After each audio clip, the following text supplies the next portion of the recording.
समंदर के शांत पानी में नायरा नाम की एक सुंदर सी जलपरी रहती थी।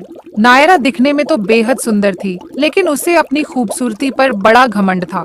कॉलेज में सभी लड़के उसे अपनी गर्लफ्रेंड बनाने के लिए उसके आगे पीछे घूमते थे और उसके पीछे लड़कों की लाइन लगी रहती थी। नायरा को इसी बात का घमंड था। तुम्हारे आगे पीछे तो लड़कों की लाइन लगी रहती है और एक तुम हो जो किसी को भाव तक नहीं देती। क्या तुम्हें कॉलेज में कोई लड़का पसंद नहीं आता?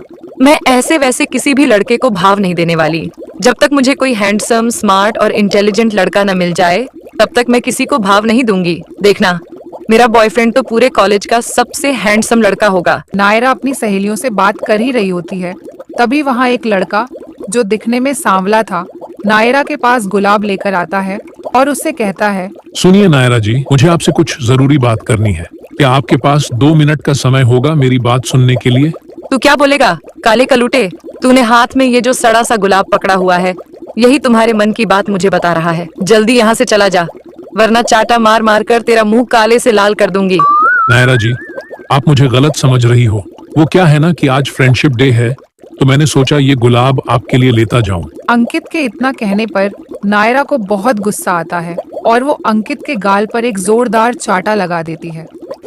बेचारा अंकित वहाँ से चला जाता है। अरे नायरा, तुझे गुलाब नहीं लेना था तो न लेती। बेचारे को थप्पड़ क्यों मार दिया? तुम नहीं जानती इन जैसे लड़कों को। आज तो ये गुलाब लेकर आया है और कल को मूवी के लिए पूछेगा। मैं अच्छे से जानती हूँ इन जैसे लड़कों को। वैसे भी मेरा बॉयफ्रेंड कॉलेज का नहीं, बल्कि पूरे समंदर का सबसे हैंडसम लड़का होगा। नायरा को अपने आप पर बड़ा घमंड था। वह लड़कों को रिजेक्ट कर देती थी और एक हैंडसम पार्टनर का सपना देखा करती थी। एक दिन कॉलेज में एक हैंडसम सा लड़का आता है जिसका नाम कौशल था। कौशल को पहली बार देखते ही पसंद करने लगती है। हाय, मेरा नाम नायरा है। लगता है तुम इस कॉलेज में नए हो। वैसे आपका नाम क्या है? मेरा नाम कौशल है और आज कॉलेज में मेरा पहला दिन है। क्या आप मुझे ये कॉलेज घुमा सकती हैं? ऑफ कोर्स, क्यों नहीं। नायरा और कौशल की दोस्ती हो जाती है और दोनों हर वक्त एक दूसरे के साथ रहने लगते हैं। धीरे धीरे दोनों की दोस्ती प्यार में बदलने लगती है। दोनों को साथ देखकर अंकित को बहुत जलन होने लगती है। अंकित नायरा के घर जाकर सारी बातें उसके पिता से कह देता है।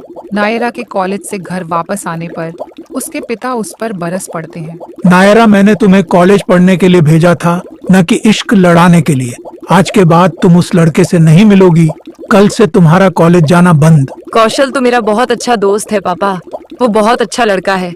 आज नहीं तो कल मैं आपको कौशल के बारे में बताने वाली थी, क्योंकि मैं कौशल को ही पसंद करती हूँ। मैंने बचपन से जिस राजकुमार का सपना देखा था, वो कौशल ही है पापा। तुम्हारे लिए क्या अच्छा है और क्या नहीं, ये मैं अच्छे से जानता हूँ।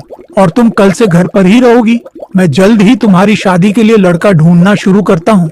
बेचारी नायरा, उसके पिता ने उसके मनचाहे लड़के को छोड़ नायरा से उम्र में 2 गुने आदमी से उसकी शादी करवा दी। बाबा ने मेरे साथ अच्छा नहीं किया। मैं तो अपने कॉलेज के कौशल को पसंद करती थी और मेरी शादी उन्होंने मुझसे दुगनी उम्र के एक बुजुर्ग से करवा दी। मैं क्या करूं राम, मुझे बूढ़ा मिल गया। तभी कमरे में नायरा का पति सेठ लंगोटा लाल आ जाता है। वह नायरा के करीब आने की कोशिश करता है, लेकिन नायरा उसे अपने से दूर कर देती है। देखिए सेठ लंगोटा लाल जी, मैं आपको पसंद नहीं करती। आप मुझसे दूर रहिए। मैं समझ सकता हूँ, हम दोनों अभी एक दूसरे से अनजान हैं, लेकिन तुम चिंता मत करो नायरा। धीरे धीरे मैं तुम्हें पसंद आने लगूंगा और तुम तो मुझे पहले से ही पसंद हो, गन्ना चूस के। अरे ओ बुढ़े, मैं तेरी उम्र का लिहाज कर रही थी अभी तक, इसलिए प्यार से कह रही थी। लेकिन तुम तो मेरे पति बनने की कोशिश कर रहे हो। तुम मुझे अभी तो क्या 7 जन्मों में कभी पसंद नहीं आओगे। तुम्हारा मुझ पर कोई हक नहीं। ऐसे कैसे हक नहीं, गन्ना चूस के। घंटों तक सेठ लंगोटा लाल और नायरा की बहस होती रहती है और अगली सुबह सेठ लंगोटा लाल नायरा के पिता के पास जाता है। ससुर जी, आपकी बेटी तो एकदम बदतमीज है।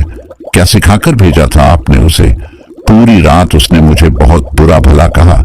अगर उसे मैं पसंद नहीं था तो उसने मुझसे शादी क्यों की, गन्ना चूस के। देखिए दामाद जी, आप चिंता मत कीजिए, मैं उसे सब समझा दूंगा। बिन माँ की बच्ची है ना, मैं ही उसे नाजों से पाला था। आप चिंता मत कीजिए, मैं उसे सब समझा दूंगा। उसी दिन नायरा के घर आकर उसके पिता उसे बहुत डांट लगाते हैं। नायरा, पागल मत बनो। इतने अच्छे लड़के से मैंने तुम्हारी शादी करवाई है। आखिर क्या कमी है सेठ लंगोटा लाल में? अमीर है, बड़ा घर है, लंगोटा तुम्हें रानी बनाकर रखेगा। आज के बाद मैं तुम्हारी कोई शिकायत नहीं सुनना चाहता। बेचारी नायरा अपने बूढ़े पति के साथ धीरे धीरे एडजस्ट करने की कोशिश करती है और एक दिन सेठ लंगोटा लाल काम के सिलसिले में शहर चला जाता है। उसकी गैर मौजूदगी में नायरा के घर कौशल आ जाता है। कौशल को देखते ही नायरा को अपने कॉलेज के दिन याद आने लगते हैं। कौशल, तुम यहाँ क्यों आए हो? तुम प्लीज यहाँ से चले जाओ। नायरा, तुमने शादी कर ली। मैं तो तुम्हें पसंद करता था। अब बहुत देर हो चुकी है। अब मेरी शादी हो चुकी है। मैं जानता हूँ तुम्हारी शादी एक बूढ़े आदमी से जबरदस्ती हुई है और तुम उसके साथ खुश नहीं हो। भले ही तुम मुझसे दूर हो, लेकिन मैं तुम्हारे मन की सारी बातें जानता हूँ। नायरा, मैं खुद का बिजनेस खड़ा कर रहा हूँ। मेरे बिजनेस शुरू होते ही मैं तुम्हें इस नरक से ले जाऊंगा। नायरा अभी भी कौशल से प्यार करती थी। वो कौशल की बातों में आ जाती है। नायरा भी अब इस नरक से बाहर निकलना चाहती थी। तुम्हें कितने पैसों की जरूरत है कौशल? मेरे बूढ़े पति के पास बहुत पैसे हैं। मैं चाहूँ तो तुम्हारी मदद कर सकती हूँ। कौशल नायरा को अपनी बातों में फंसाकर खूब सारे पैसे लूट कर चला जाता है। घर के नौकर छेदी लाल ने उसकी सारी बातें चुप कर सुन ली थी। सेठ लंगोटा लाल के घर वापस आने पर उसका नौकर उसे सारी बात बता देता है। नायरा, मैं जानता था कि तुम मुझे पसंद नहीं करती, लेकिन ये नहीं जानता था कि तुम मुझसे इतनी नफरत करती हो। तुम्हें बस ये दिखता है कि मैं तुमसे उम्र में बड़ा हूँ, लेकिन क्या तुम्हें ये बात पता है कि कौशल कैसा लड़का है? कौशल पहले से ही शादीशुदा है। वो तो तुम्हारे पास सिर्फ पैसे लूटने आया था। तुम्हारे बाबा कौशल के बारे में सब कुछ जानते थे, इसीलिए तुम्हारी भलाई के लिए उन्होंने तुम्हारी शादी मुझसे करवाई, गन्ना चूस के। नायरा को अपने के पर बड़ा पछतावा होता है। मुझे माफ कर दीजिए लंगोटा जी। आज तक मैं आपको और बाबा को गलत समझती रही और मैंने कौशल पर भरोसा कर लिया।